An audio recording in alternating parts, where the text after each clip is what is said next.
सगळ्यांना उत्सुकता असेल हे पॅनल डिस्कशन नेमकं काय राहणार आहे. तर ह्या पॅनल डिस्कशनचे जे कोऑर्डिनेटर आहेत डॉक्टर अमितजी बागवे यांना मी विनंती करतो त्यांनी कृपया स्टेजवर यायचे. अर्थ साक्षरतेचा मंत्र देत जन्माला आले अमित बागवे यांचे वृत्तपत्र अर्थसंकेत आणि या अर्थसंकेतचे ते संपादक आहेत. त्यांनी मुंबई विद्यापीठातून एम संस्कृत आणि MA मराठी केले. काहीतरी आचाट करायचं हाच एक डोक्यात भाव असतो आणि हेलिकॉप्टर मध्ये पुस्तक प्रकाशन करून विक्रमाला गवसणी घातली आहे. जरा जोरदार टाळ्या होऊन जाऊ याबद्दल. केंद्रीय मंत्री नारायण राणेजी यांच्या हस्ते समाजभूषण पुरस्काराने त्यांना सन्मानित केलं गेलं. इंटरनॅशनल चेंज मेकर अंडर 40 पुरस्काराने त्यांना सन्मानित केलं गेलं. आर्थिक आणि व्यवसाय साक्षरता विषयावर काम केल्याबद्दल त्यांना डॉक्टरेट देखील दिली गेली आणि गुंतवणूक व उद्योजकता विषयावर त्यांनी आतापर्यंत 12 पुस्तकं लिहिली आहेत. अतिशय जबरदस्त असा त्यांचा हा प्रवास. आज असं झालंय की आता व्यासपीठावर सगळे डॉक्टरच येत आहेत. मग मला असं म्हणावं वाटतं विद्वान येते घरात तोची दिवाळी दसरा. सो ह्या सगळ्या विद्वानांना मी बोलवतोय. माधवबागचे आपले डॉक्टर रोहित साने यांना विनंती करतो कृपया व्यासपीठावर यायचे. मी विजेता होणारच असे 3500 दमदार प्रयोग करणारे डॉक्टर उमेश कणकवलीकर आणि प्रत्येकाची वास्तू प्रभावित करून उत्कर्षाचा मार्ग देणाऱ्या डॉक्टर मंजुश्री अहिरराव यांना विनंती करतो कृपया त्यांनी व्यासपीठावर यायचे. आणि डॉक्टर अमित बागवे या सगळ्यांना बोलतं करणार आहेत आणि आज यशाचा मंत्र कदाचित या सगळ्या संभाषणात आपल्याला मिळणार आहे. जोरदार सगळ्या आजूबाजूला झोपले असेल तर उठूया त्यांना आपण. नमस्कार आणि एकदा जोरदार टाळ्या होऊन जाऊन या सगळ्या मान्यवरांसाठी.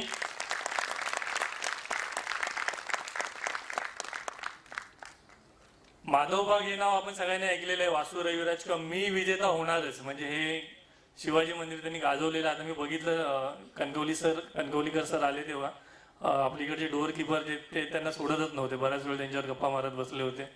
सो हे सगळे मान्यवर आहे. त्या लोकांनी गेली अनेक वर्ष 25-25, 30-30 वर्ष व्यवसाय करून खूप मोठं काम करून ठेवलेलं आहे.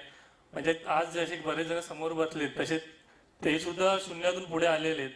तर आपण पॅनल डिस्कशनला सुरू करणार आहोत. त्याच्याबद्दल मी सांगतो की वास्तू रविराज हे फक्त भारतात नाही तर भारताबाहेर सुद्धा त्यांची कन्सल्टन्सी चालते.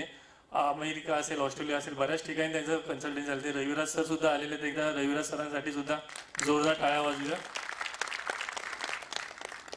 डॉक्टर रोहित साने माधवबाग सगळ्यांना माहितीच आहे आज ब्रँड केवढा मोठा झालेला आहे तो. हृदयविकार ह्या विषयाबद्दल आपण नेहमी माधवबागचं नाव घेतो पण त्या व्यतिरिक्त सुद्धा अनेक वेगवेगळ्या आजारांवरती त्यांचे उपचार चालतात. महिलांसाठी खास त्यांनी उपक्रम राबवलेले. तर डॉक्टर रोहित साने यांच्यासाठी जोरदार टाळ्या होऊन जाऊन द्या. आणि मी विजेता होणारच किती जणांनी अटेंड केलेला मी विजेता जर हात वर करा.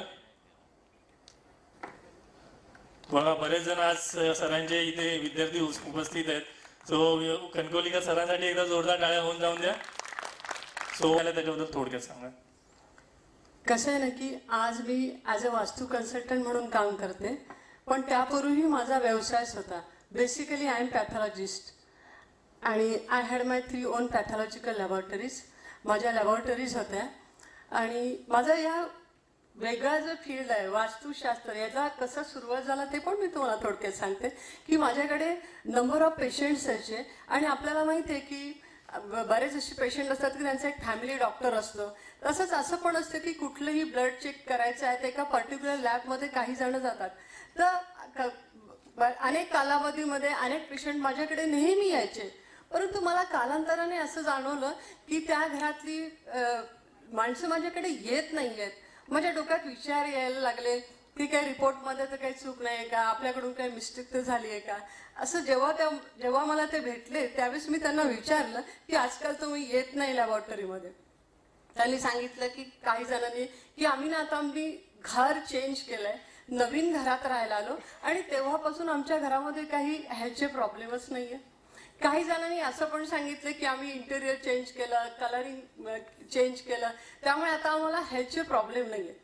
मला असं वाटायला लागलं असं का होतंय. बरेच जण असं का सांगतायत घर चेंज केल्यानंतर त्यांचे प्रॉब्लेम नाहीसे का झाले. याचा या वास्तुशास्त्राशी काही संबंध आहे का. त्यावेळेस मला वास्तुशास्त्राचं काही विशेष नॉलेज नव्हतं, फक्त मी ऐकून होते. पण या घटनेपासून मी त्याच्याबद्दल अभ्यास करायला सुरुवात केली आणि त्यावेळेस मला असं जाणवलं की जीवनातील प्रत्येक गोष्टींवर वास्तुशास्त्राचा प्रभाव आहे. म्हणून मग त्याच्याबद्दल आणखीन अभ्यास सुरू केला, डीप नॉलेज घ्यायला सुरुवात केली. आणि त्यानंतर आमचे जे गुरु आहेत त्यांनी मला सांगितलं की मंजुश्री, तुला या फील्डमध्येच काम करायचं आहे, हेच तुझं प्रोफेशन असणार आहे. लॅब वगैरे यामध्ये तू काम नाही करायचं, हे सगळेजणच करतात आणि तू हे काम कर, माझा तुला आशीर्वाद आहे. मग मी हे काम चालू केलं. कालांतराने मिस्टर पण याला जॉईन झाले आणि इतकं काम वाढत गेलं आणि हळूहळू सुरुवातीला फक्त आम्हाला त्याच्यामध्ये स्वतःला करायचं होतं, हळूहळू असं. आणि त्यांनी एक विशेष सांगितलं होतं की या फील्डमध्ये अवेअरनेस क्रिएट करायचा आहे आणि तुम्हाला प्रसार आणि प्रचार करायचा आहे संपूर्ण जगात, देशात आणि पूर्ण सगळ्या ठिकाणी. मग तो सगळं करता करता असं लक्षात आलं की आपण दोघं हे काम करू शकणार नाही. मग क्लासेस चालू केले वास्तुशास्त्राचे. आज जवळजवळ 20,000 स्टुडंट्स वास्तू रविराजचे आहेत आणि वास्तू रविराजची ऑर्गनायझेशन खूप मोठी होत गेली. अनेक फील्डमधल्या लोकांना आम्ही कन्सल्टन्सी दिली. घर आहे, रिअल एस्टेट प्रोजेक्ट आहे, हॉस्पिटल्स, इंडस्ट्रीज, फार्मास्युटिकल इंडस्ट्रीज. एवढंच नाही तर आम्ही इन्फ्रास्ट्रक्चरमध्ये देखील काम केलेलं आहे. म्हणजे मुंबई NH3 जो रोड आहे, मुंबई नाशिक, हा रोड बनवताना जे काही ऑब्स्टेकल आले होते ते सुद्धा आम्ही त्यावेळेस रेक्टिफाय केले होते. इव्हन बॉम्बे वर्ली जो सी लिंक आहे, जो SCCने बनवला, त्यावेळेस त्यांना काही प्रॉब्लेम आले होते, त्यावेळेस देखील आम्ही त्यांना गायडन्स दिलेला आहे. तर अशा पद्धतीने आम्ही ग्रो झालो. ग्रेट. पुढचा प्रश्न मला डॉक्टर रोहित साने यांना विचारायचा आहे. सर, हाच प्रश्न आहे की नोकरी करायची होती का किंवा व्यवसाय करायचाच आहे असं काही मनात होतं का?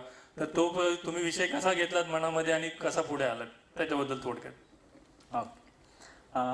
जसं आपल्या सगळ्यांना माहिती आहे की नॉर्मली डॉक्टर जेव्हा झाल्यानंतर नोकरी करायचे खूपच कमी ॲव्हेन्यूज असतात. आणि त्यावेळेला जेव्हा मी बेसिकली केलेलं होतं मॉडर्न मेडिसिन, MBBS मी केलेलं होतं, फेलोशिप इन कार्डिओग्राफ अपोलो हॉस्पिटलमध्ये केलेलं होतं. आणि हे केल्यानंतर बाबांची जी आयुर्वेदाची जी साईड होती, सुरुवातीला ॲज युज्युअल जसा आयुर्वेदावर कमीच विश्वास असतो सगळ्यांचा, माझा सुद्धा खूपच कमी असायचा.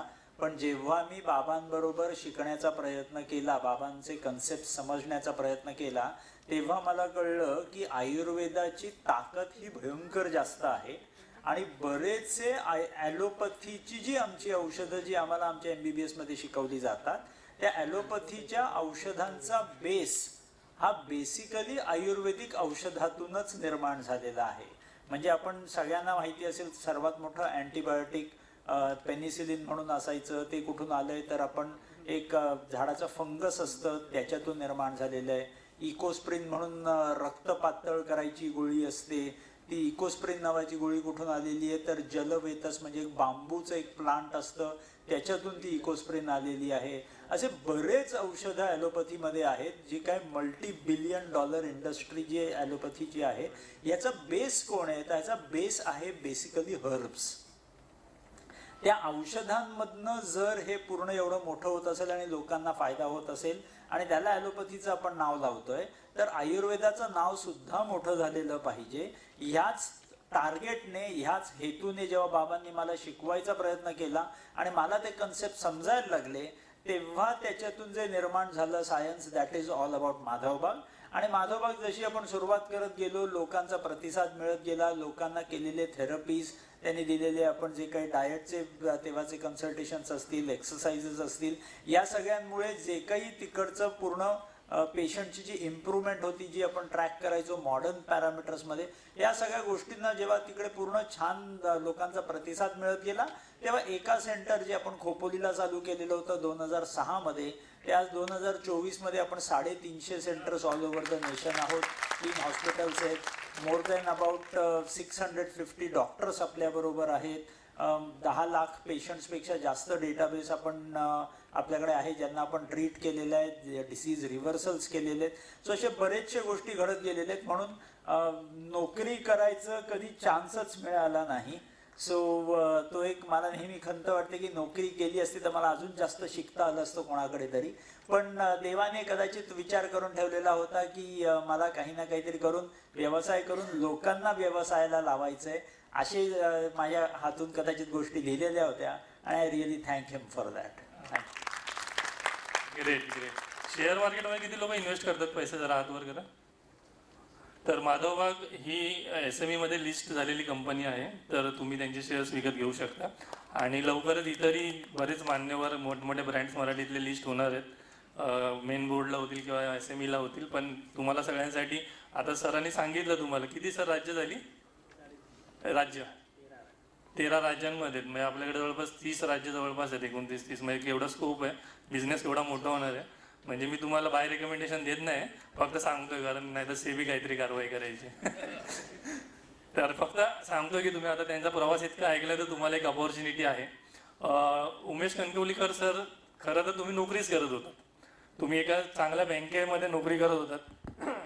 म्हणजे आपल्याकडे काही सोन्यासारख्या नोकऱ्या आहेत, रेल्वे, बँका, आणि ते सोडणं म्हणजे महामूर्खपणा असं आपल्याकडे म्हटलं जातं. आजच्या तारखेला 2024 मध्ये पण तुम्ही त्यावेळी जवळपास 25-30 वर्षापूर्वी बँकेची नोकरी सोडून पुस्तक लिहून मग आपला व्यवसाय केला. आणि मला वाटतं तुम्ही पहिले असाल त्या वेळेला की ज्या प्रमाणात लोकांना मोटिवेट करणं किंवा बिझनेसचं गायडन्स करणं, किंवा मॅडमने मला सांगितलं की गुरु पाहिजे, तर तशा प्रकारे लोकांना योग्य प्रकारे मार्गदर्शन करून त्यांना गाईड करणं, हा तो वेळचा 25-30 वर्षापूर्वी तुम्ही खूप गाजवलेले आहे पूर्ण महाराष्ट्र. म्हणजे महाराष्ट्रातला असं कोणी मान्यवर नसेल तर तुम्हाला भेटलं नसेल किंवा तुमच्याबद्दल ऐकलं नसेल. पण कुठेही ठेणगी तुम्हाला पेटली की मला नोकरी नाहीच करायची आणि मला व्यवसाय करायचा आहे, आणि मग घरातल्यांचे रिएक्शन्स काय होते आणि तुम्ही काय परिस्थितीला व्यवसाय केला? नमस्कार. वास्तविक असं बसून बोलण्याची पहिलीच वेळ, कारण हा जो रंगमंच आहे तो मला कधी पुरलाच नाही आणि वेळ पुरायचा नाही. म्हणजे आम्हाला आमच्या आठवणी आहेत त्या अशा आठवणी आहेत. निशिगंधा माझी पत्नी, सौभाग्यवती निशिगंधा, मी नेहमी तिला पूर्णांगिनी म्हणतो, शी इज दे विथ मी. तर ती मला येता येता म्हणाली की कसं वाटतंय तुम्हाला हे रंगमंच, तिथे तुम्हाला एक 5-10 मिनटं बोलायला देणार आहेत, तिथे तुम्हाला 3-3.5 तास पुरायचे नाहीत. वडेवाले इथे किंबहुना सगळ्याच थिएटरचे वडेवाले जे आहेत, वडेवाले म्हणजे स्नॅक्स, इंटरव्हलच व्हायचं नाही आम्हाला, मग त्यांचं नुकसान व्हायचं. मग ती जाताना बिल पेमेंट करून टाकायची, तुझे जे काय वडे आहेत ते दे आम्हाला, आणि मग वाटून टाकायचे. वेळ नाही पुरायचा. मी थोडक्यात सांगेन, life L is learning, he is earning मध्ये एक इफ आहे. आणि मग जीवनामध्ये हे टर्निंग पॉईंट्स येतात, ते कधी कधी आपण एक्सेप्ट करत नाही, तिथे आपण गडगडतो. माझ्या जीवनातले मी काही टप्पा सांगतो तुम्हाला. मी कालच मुंबईत आलो आहे आणि काल अंबोली नाका आहे, मी अंधेरीला जोगेश्वरीच्या मध्ये आमचं घर आहे, तर तिथे मी शूट पण केला काल व्हिडिओ. तिथे कधीतरी हा जो माणूस तुमच्यासमोर आज बसलाय तो आत्महत्या करायला गेला होता, आणि त्याचा काल संध्याकाळी मी शूट जाऊन केला. मी जेव्हा जातो त्या स्पॉटला जातो. पण coming back to our point, 16/9/1965 माझा जन्म झाला. 1982 मी नापास झालो, आणि मग मला वाटलं की आता काय जीवनात काय अर्थ नाही, आपण आत्महत्या करूया वगैरे. पण तिथेच टर्निंग पॉईंट ठरला. मी हिंदुस्तान लिव्हरमध्ये मार्केट रिसर्चर म्हणून कामाला लागलो. पटापट जातो. फर्स्ट टर्निंग पॉईंट तोच म्हणायला हवा की 1982ला नापास झाल्यानंतर माझ्या जीवनात निशिगंधा आली. मी 12वीपासून आता एकत्र आहोत, म्हणजे 1982 ते 2024 जवळजवळ 42 वर्षाचा हा आमचा प्रवास आहे. एकत्र आम्ही आहोत. योगायोगाने आज आमची वेडिंग अॅनिव्हर्सरी सुद्धा आहे, योगायोगाच. सेकंड असं लाईफमध्ये मग 1986ला नोकरी मिळाली. 1982चं सांगितलं, ग्रॅज्युएशन झालं, युनियन बँक ऑफ इंडियामध्ये मला नोकरी मिळाली. बँकिंग सर्व्हिस रिक्रुटमेंट बोर्डाची परीक्षा पास केली, आणि यातून प्रेरणा घ्यावी. तरुण मुलं भरपूर जी दिसत आहेत मागच्या साईडला बसलेली, त्यांनी घ्यावीत, कारण इथे तिकीट काढून मला ऐकायला यायचे लोक, हे सगळ्यातलं महत्त्वाचं आहे. भरपूरसे आलेत मोटिवेटर, प्रशिक्षक आले, पण दिस वॉज व्हेरी जायंट स्टेप की मी तिकीट लावून शो करीन. आणि पुस्तक वगैरे, मॅजेस्टिक, आता मी माझ्या डोळ्यातून अश्रू आले, कारण मॅजेस्टिकनी कितीतरी पुस्तकं विकली आहेत, आयडियलनी पुस्तकं विकली. हे काम होत गेलं. पण तो जीवन प्रवास बघा कसा आहे. 1965 जन्म, 1982ला मग आत्महत्येचा प्रयत्न, तिथेच निशिगंधाची भेट कॉलेजमध्ये झाली. माझ्या वडिलांनी कॉलेज बदललं, तिथे झाली ती. 1986ला युनियन बँक, तिलाही कॉर्पोरेशन बँक, आणि मग 1998ला सेकंड टर्निंग पॉईंट माझ्या जीवनातला, राजेश. मी एक का स्पेसिफिकली सांगतोय की I am so proud to say की 365 लोकांना कव्हर केलंय. हे सोपं नाही आहे. रचनासाठी मी 4 ओळी सुद्धा कथा येता येता कारमध्ये लिहिल्या, ह्या मी बोलून दाखवीनच. पण हे सोपं काम नव्हतं 365, आणि त्या दोघांचं काम मी जवळून पाहत होतो, आढावा घेत होतो. त्याच्याविषयी थोड्या वेळाने बोलीन, पण अमेझिंग काम होतं. आणि 365 मधले कणकवलीकर कुटुंबाचे 3घांच्या इंटरव्ह्यू आल्या. हे सोपं काम नव्हतं. माझी आली, माझ्या मिसेसची पण आली आणि माझ्या मुलाची पण आली. तर माझ्या मते 365 मध्ये आमचीच एक अशी फॅमिली असेल ज्याच्या 3घांच्या इंटरव्ह्यू आल्या. आणि काहीतरी केल्याशिवाय इंटरव्ह्यू तर येत नाही.